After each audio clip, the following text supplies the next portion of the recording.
Hello and welcome to MTG Burgeoning, your channel for all things Magic. In this video, we are going to update and upgrade our First Sliver EDH deck.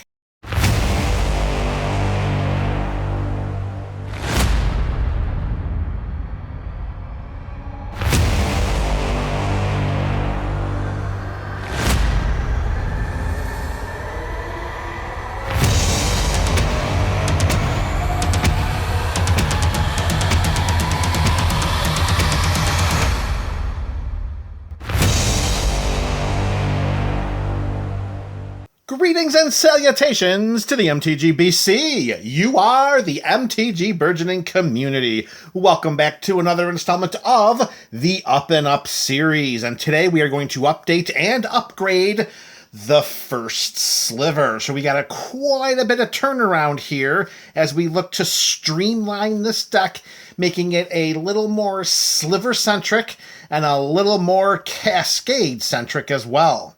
So, without any further delay, let's get to our revisions. The first card going into the 99 is probably one that should have been there from the start. We have Synapse Sliver, 4 and a blue, and whenever a Sliver deals combat damage to a player, its controller may draw a card.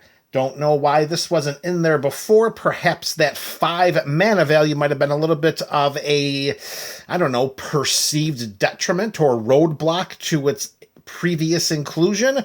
Not too sure why it wasn't in there before, but it is going in there now. So with Synapse Sliver going in, we need something to come out, and that's going to be a non-sliver creature in the form of Chulane, Teller of Tales. Now here we have a 2/4 human druid, and it's 2 in Bant colors. Come on, camera. There we go. And it's Vigilance, and whenever we cast a creature spell, we draw a card, and then we may put a land card from our hand onto the battlefield. Chulane originally was included in this deck because of its synergies with the Cascade mechanic. Of course, the First Sliver has Cascade and gives Sliver spells we control Cascade as well. So if we have Chulane in play, we really could put a lot of cards into our hand, and we really could put a lot of lands onto the battlefield as well. And of course, there is that activated blink ability of paying 3 and tapping Chulane to return target creature we control to its owner's hand. The purposes here is to have a little different form of card draw with respect to the combat damage, because we are a deck that is going to win the majority of our games through combat and not necessarily through the casting part of the deck, although we do have some sub-themes in this build that can reward us with victories by cascading through our deck. Here, we're looking at a little bit different type of card draw ability, and for the Vorthos in me, I'm looking at more of a true Sliver tribal build versus a handful of Slivers that are in a deck with some other cards that are not Sliver creature cards. So we have a little bit of functionality and a little bit of Vorthos as our motivating factors for taking Chulane out and putting Synapse Sliver in its spot. Next card coming into the 99 of this deck, it is Realm Walker. We've got a 2/3 shapeshifter with Changeling. Now remember, a creature with Changeling is every creature type, so this does count as a Sliver. As Realm Walker enters the battlefield, we choose a creature type. Of course, that's going to be Slivers. We may look at the top card of our library at any time, and we may cast creature spells of the chosen type from the top of our library. With Realm Walker being in the 99 of this build, we gain versatility. The top of our library now becomes an extension of our hand, allowing us to cast Sliver spells directly from the top of our library. And in a build like this, where more than 1/3 of this deck are Sliver creature spells, having a direct outlet to casting them from the top of our library is only going to make this deck even better. So with Realm Walker going in, something's coming out, and it's going to be very similar to the swap we made for Synapse going in for Chulane, Realm Walkers going in for Beast Whisperer. Has a similar, whenever we cast a creature spell, we draw a card effect as Chulane, just without any of the accompanying bells and whistles. Here, over the long haul of the game, we are going to gain more value of having the top of our library to be accessed versus what Beast Whisperer can give to us. Additionally, I mean, let's face it, again, the Vorthos in me wants all creatures in this deck to be slivers so that we can, we can say this is our sliver tribal build. I do get hung up on that. I gotta tell you, it's the Vorthos in me. What else am I gonna do? So Beast Whisperer is coming out for the much more versatile Realm Walker. Remember, Realm Walker is a shapeshifter, but it's a shapeshifter with Changeling, so that means it is also a sliver. All right, next sliver going in. It's the Virulent Sliver for 1 green mana. We got a 1/1 sliver that gives all sliver creatures poisonous 1. Now, this was a mechanic that predates Infect, and it is a little bit different than Infect as well. So whenever a sliver deals combat damage to a player, that player also gets a poison counter. Poison is still the same. A player that has 10 or more poison counters on it loses the game. But keep in mind that poisonous 1 could be an attribute of a sliver that's 3/3, and if that sliver deals 3 points of combat damage to a player, that player gets 1 poison counter. It does not put 3 onto that player. This is not Infect. This is poisonous 1. The motivating factors for putting Virulent Sliver into this deck is it's a 1 casting cost sliver, which helps to maximize the number of slivers we can cascade into from our library and get them onto the battlefield. Additionally, with the enablement of Poisonous 1, we also imbue our deck with an alternate win condition in the form of poison counters. So with Virulent Sliver and its alternate win condition going in, another alternate win condition sliver is going to come out in its spot, and that's going to be Psionic Sliver. Now here we have a sliver with a healthy mana value of 5. Now keeping in mind, in this build, 5 CMC slivers include slivers like our General, the First Sliver, Sliver Legion, Sliver Overlord, the Sliver Queen, Sliver Hive Lord. So we have a lot of the slivers that have the CMC of 5 that bring a massive impact to the game, and I'm not sure Psionic Sliver lives up to the hype with a mana value of the same mana value as 5. This gives all slivers the ability to tap to deal 2 damage to target creature or player, and then 3 damage to itself. So what we do have here is the potential for an alternate win condition through direct damage. It'll take some time and a formidable army of slivers to do so, in addition to having toughnesses big enough or having the Hive Lord in play to give them indestructible as a way in which to keep the slivers alive as they can tap to deal this direct damage. That's an awful lot of hoops to jump through for a 5 CMC sliver, particularly when Poisonous 1 can come down and, let's face it, could do a much better job of getting us the W. All right, the next sliver going in, it's going to be Clot Sliver. Here we've got 1 and a black mana, and each sliver gains tap 2, pay 2 generic mana, regenerate this creature.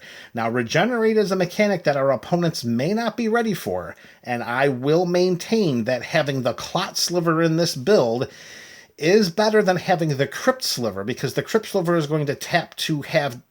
It gives sliver creatures we control the ability to tap to regenerate target sliver. But because we have Crystalline Sliver in this deck, which gives all sliver creatures Shroud, if we have both Crypt Sliver and Crystalline Sliver on our side of the battlefield, then the presence of Crypt Sliver is useless because we can't target our slivers. What we can do, however, is we can pay that 2 mana to regenerate any one of our slivers, and we don't have to target them to do so. So Clot Sliver is going in as a way in which to preserve our sliver army, giving them ways to protect themselves from spot or mass removal.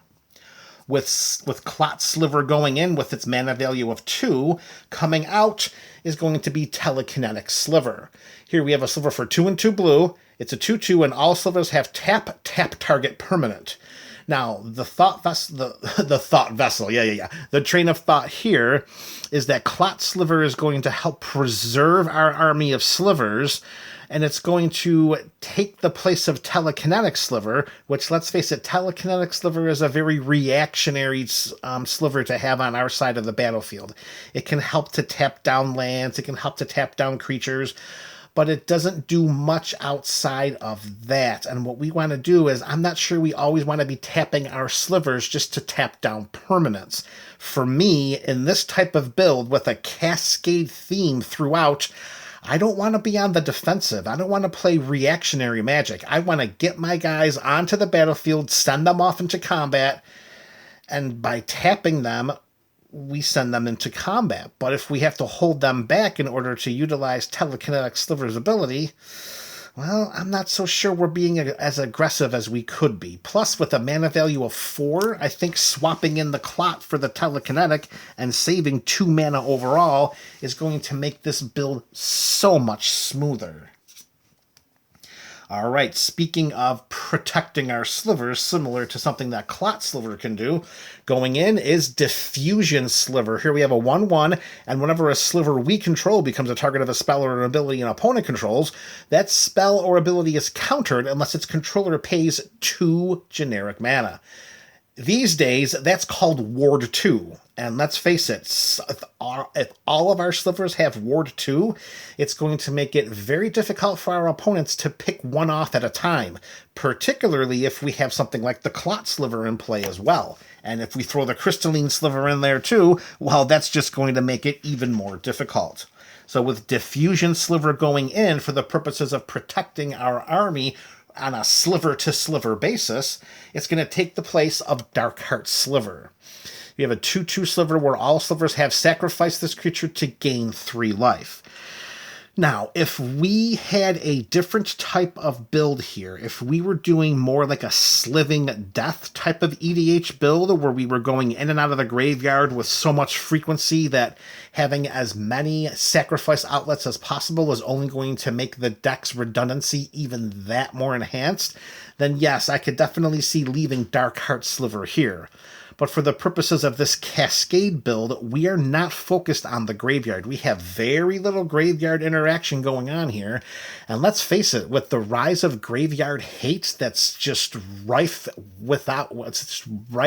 throughout the format, it may be in our best interest to start tapping the brakes and pulling back some of the graveyard recursive abilities and effects, just for the purposes of preserving our own cards and the thematic scope of our deck.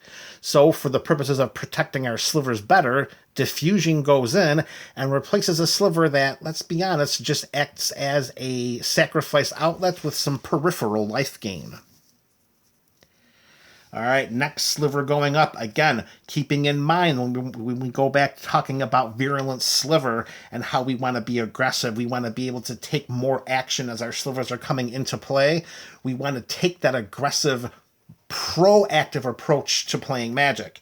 With that in mind, Two-Headed Sliver is definitely going to meet that criteria. Here we have a 1 and a red for a 1/1 sliver that gives all sliver creatures Menace. And of course, Menace means they cannot be blocked except by 2 or more creatures. So this is going to definitely help to outpace our opponents, particularly if we have any, power or toughness boosting slivers on our side of the battlefield.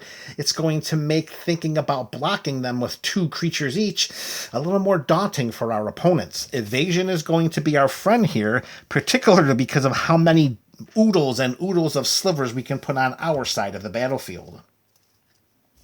Keeping fresh in our minds what we were talking about with the purposes of graveyard recursion being, let's say, pulled back a little bit with the removal of Darkheart Sliver, we're also going to take out Dregscape Sliver to make room for Two-Headed Sliver. And here's the reasoning. But before we do that, Dregscape Sliver gives sliver creature cards in our graveyard have Unearth 2. Now, to play Unearth 2, we pay 2 mana, and we can activate Unearth only as a sorcery. We return the card from our graveyard to the battlefield. It has haste, and then we exile it at the beginning of the next end step, or if it were to leave the battlefield. For me, in this type of build, with a tribe like Slivers, I don't want to lose my slivers to exile. If I pay the unearth cost for any of my slivers and they come onto the battlefield and then they're immediately removed by let's say one of our opponents or some kind of a spell or an ability of one of our opponents that they control, that sliver is gone for the rest of the game. We cannot get that sliver back. And I know that some of the slivers do have some very powerful effects that could be game ending just getting them onto the battlefield. But if something were to happen and we lose that sliver, I mean, a Cyclonic Rift, and guess what? Every unearthed sliver is gone, and that's not even a spell that targets them. I want slivers to stay around for the longevity of the game. And this is outside any potential Leyline of the Void effects or Tormod's Crypt or anything where cards are exiled from graveyards. I don't want to give my opponents the opportunity to exile any of my cards, particularly a tribe as strong as slivers. I don't want to give them any leeway to do so. So that's why I'm taking Dregscape's coming out, and it's going to be replaced by the two-headed sliver. And I think that's going to make this build even better. Again, we are not a sliving death build. We are not relying on our graveyard. We're relying on the top of our library, the cards in our hand, and not so much the graveyard. For the purposes of this kind of tribe, keep in mind there's a great deal of redundancy as we go from ability to ability. So any fallen slivers that hit the graveyard, let's be honest, outside of an occasional one or two that we could really, really use to help close out the game, we're just going to say next sliver up. All right, we got a few more cards left here. The next card going in, still with the idea of proactive combat in mind, Striking Sliver. Note that that's a sliver with a CMC of just 1 red mana, which is definitely going to help our Cascade engine. It was something I wanted to make sure I addressed as we moved into this series of the Up and Up, or this installment of the Up and Up series, is I wanted more slivers that can get onto the battlefield through the Cascade process that the first sliver gives us. And look, we've got another one with CMC of 1. This is going to give slivers we control First Strike. All right, so far we've added slivers that can draw us cards, have Poisonous 1, can regenerate, have Ward 2, Menace, and First Strike. That is a nice list of sliver abilities right there. All right, with Striking Sliver coming in, it has to replace something, and it's going to replace the temporary effects of what Song of Freyalise provides. Now, this is a saga that when it comes into play, the first lore counter and the second lore counter allow us to tap creatures we control to add 1 mana of any color. It gives them that ability. So even if the slivers were to come into play and they don't have haste, we can't tap them for mana until they no longer have Summoning Sickness. Now, note, we do have other ways to gain this ability in our deck. We have the Gemhide Sliver, which does the same thing for our slivers. We have the Manaweft Sliver that does the same thing for our slivers. The Gemhide does it for all slivers, of course. Manaweft does it just for ours. Plus, we have Cryptolith Rite. So having Song of Freyalise, which is only on the battlefield temporarily, because once we put that third lore counter on there, we have to sacrifice it, and we put a +1/+1 counter on each creature we control, and then those creatures gain Vigilance, Trample, and Indestructible until end of turn. That's a great ability. It's a greater ability if we're able to use it when we're ready for it. I mean, when Song of Freyalise comes down, our opponents have a couple of turns to figure out what to do before that third lore counter goes on. For me, I'd rather go with the sure thing and put in a 1 CMC sliver that's going to greatly enhance the sliver army versus the redundant and temporary effects of Song of Freyalise. Remember, with 3 other sources of tapping to add 1 mana of any color, we can slightly weaken that part of the deck to make the overall theme even stronger. Speaking of making themes stronger, how about putting some more cards into our hand at a greater rate with Mystic Remora? We have an enchantment here for 1 blue mana. It has a cumulative upkeep, which means at the beginning of our upkeep, we put an age counter on this permanent, and then we sacrifice it unless we pay its upkeep cost for each age counter on it. Now, let's say, for example, we have 3 age counters on this. We have to pay 3 generic mana at the beginning of our upkeep, or we sacrifice Mystic Remora. Whenever an opponent casts a non-creature spell, we may draw a card unless that player pays 4 mana. 4 mana is a massive tax to pay, And if we can get this out on the first turn or very early in the game, we have the ability to really stock our hands with as many slivers as possible, while we're also trying to ramp to get the first sliver in play to begin our Cascade engine. Mystic Remora is going to make this deck even faster, if you could believe it. With that card drawing enchantment going in, another card drawing enchantment is coming out, which is not going to be as effective as I think what the Mystic Remora can give us. And that's going to be Temur Ascendancy. This is an enchantment green, blue, and a red, and it gives creatures we control haste. And whenever a creature with power 4 or greater enters the battlefield under our control, we may draw a card. So, what we're looking at here is we do have numerous slivers that boost the power and toughness of our slivers. We have the muscle, we have the predatory, we have the sinew, they all give them +1/+1. We have the sedge, as long as we have a mountain, they get +1/+1 too. We also have the sliver legion. Those are 5 sources of buffing. That's a pretty good amount. Is it a definitely good amount? It's not. The haste enablement is nice, but as we said earlier, haste is one of those abilities that we have redundancy in throughout the deck with Heart Sliver, with Cloud Shredder Sliver. So we can lose the bit of redundancy here, and we can replace let's face it, the card draw for this enchantment was more miss than hit. This was more relied on for its ability to give our squad haste. So if we're looking at it from a pure card drawing standpoint, Mystic Remora is going to be better here than Temur Ascendancy. I mean, you've seen the slivers here. We're going to need multiple Anthem effects on our slivers in order to trigger the card drawing effect of Temur Ascendancy.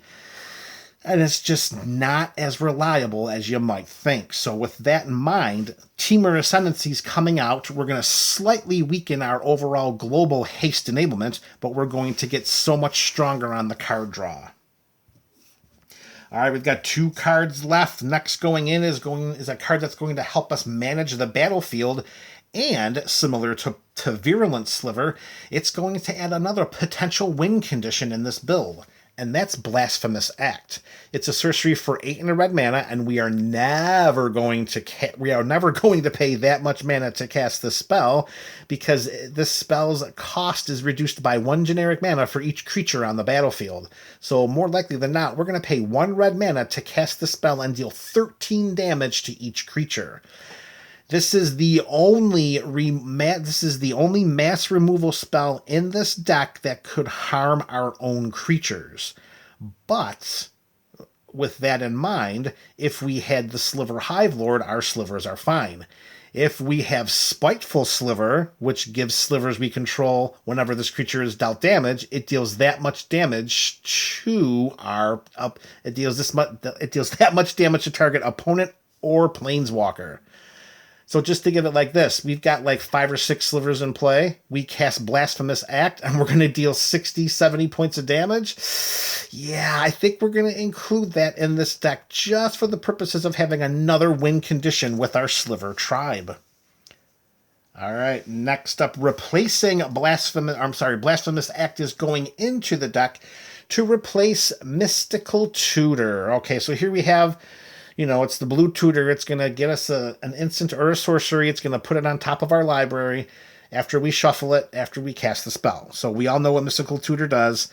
Here, because we have such a high number of card draw effects and spells, and now we can play stuff from the top of our library as well, and we have all of these other ways to tutor for cards in our library as well that are, Demonic Tutor we have, Vampiric Tutor we have the Sliver Overlord, which can tutor up a sliver, we have the Homing Sliver that has Sliver Cycling and gives sliver cards in our hand, Sliver Cycling. It seems to be not enough to have a tutor in the deck that limits it to just an instant or a sorcery.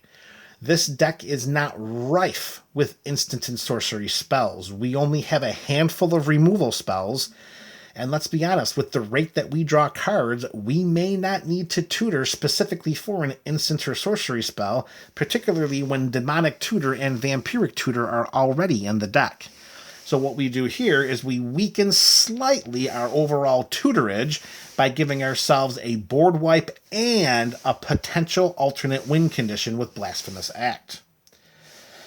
All right, MTG-BC, here we go. We got one more revision here to this First Sliver deck, and that is Profane Tutor.